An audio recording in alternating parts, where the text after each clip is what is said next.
Okay, let's get right into it. Today we're unpacking a truly fascinating and honestly profound shift that's literally reshaping the landscape of our society. We're looking at John Holowas's deep sociological analysis on the decline of the American small town. Now, whether you grew up surrounded by cornfields, out in the bustling suburbs, or smack dab in the middle of a major metropolis, the transformation we're exploring today, well, it impacts the fundamental way we understand community and belonging in the modern world. We're going to break down the complex economic, demographic, and cultural forces at play here, just to make these massive historical shifts crystal clear. So I want to start off by asking you to think about a really stark question. What happens when a town loses its memory? It sounds almost poetic, right? But in the context of Holwas's analysis, this isn't a metaphor. It's a literal sociological crisis. See, we often think of towns as just collections of buildings, roads, and infrastructure. But what actually holds those bricks and roads together? It's the shared stories. It's the local legends, the collective triumphs, the historical hardships that residents actually endured together. When those narratives vanish, when the people who remember them move away or, pass on, the town itself kind of begins to unravel. This question is absolutely the core of our explainer today, and keeping it in mind is going to completely change how you view the shifting maps of our rural landscapes.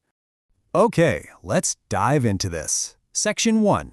The Fading Small Town.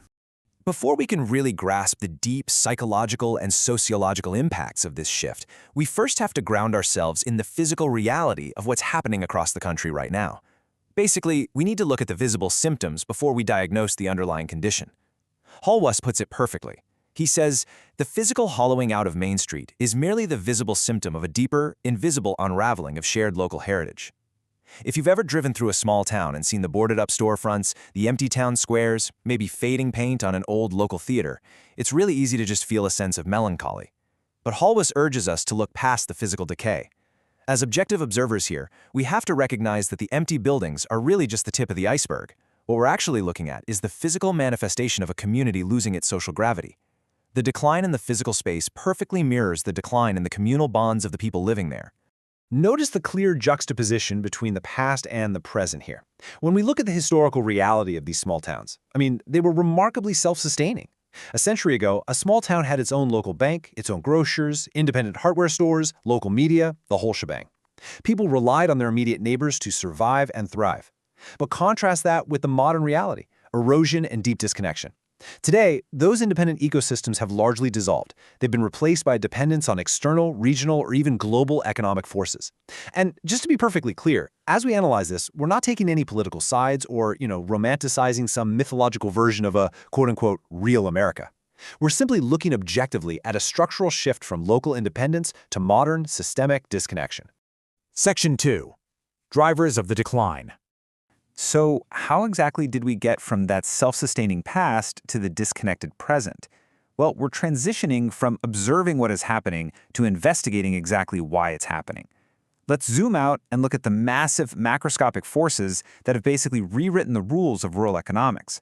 Holwas points to three main systemic drivers.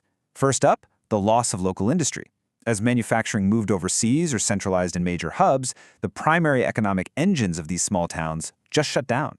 Second, and this is heavily tied to the first, is the outmigration of youth. Young people seeking education and career opportunities that no longer exist in their hometowns, well, they leave for urban centers and simply don't return.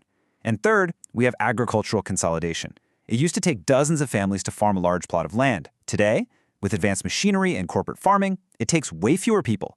And fewer farming families means fewer people coming into town to buy supplies, which naturally leads to the closure of local businesses. It's so crucial to understand that the decline of these towns isn't the result of individual failures or a lack of hard work. It's just the inevitable result of these massive historical and systemic shifts. And this brilliantly illustrates the sheer scale of the issue. We're talking about a drop of over 50% in locally owned businesses in severely eroded rural counties over the last several decades. 50%. When we talk about economic shifts, I know it can sometimes feel a bit abstract, but this single data point really anchors the reality. Just imagine your own neighborhood for a second. Now imagine half of all the businesses, the coffee shops, the mechanics, the grocery stores, just vanishing. Poof. This isn't just a slight economic downturn, it is a total structural collapse of the local commercial ecosystem. This staggering number speaks volumes about exactly why the social fabric of these towns is under such immense pressure. Section 3. The loss of community. Okay, So we've covered the economics and the demographics, but now we really need to move into the deeply human and cultural toll. Because this is where Hallwass's analysis truly shines, moving way beyond basic economics into a profound sociological argument. Let's define community memory. Basically, it's the shared local history, the narratives, and the collective identity that bind a town's residents together. According to Hallwass, a town's ultimate survival is intrinsically linked to its residents actually valuing this unique story. Community memory isn't just about, reading some dusty history book in the local library. It's the knowledge of who planted the trees in the town square. It's the shared grief of a local tragedy decades ago, or the shared pride of a historical triumph. It's the social glue that makes a person look around and say, I belong here and I have a responsibility to this place. When community memory fades, the town stops being a true community. It just becomes a geographic location where people happen to live. Let's move to and see how this builds. We can literally map out the exact domino effect of this decline. We start at step 1 with economic loss. The factories close, the farms consolidate. This immediately triggers step 2, youth out-migration, as the next generation leaves to find work. Now here is where the real sociological crisis happens. Because the youth leave, we hit step 3, a break in shared history. The elders have no one to pass the local narratives down to. That continuity is just severed. And finally, we arrive at step 4, the total loss of community identity.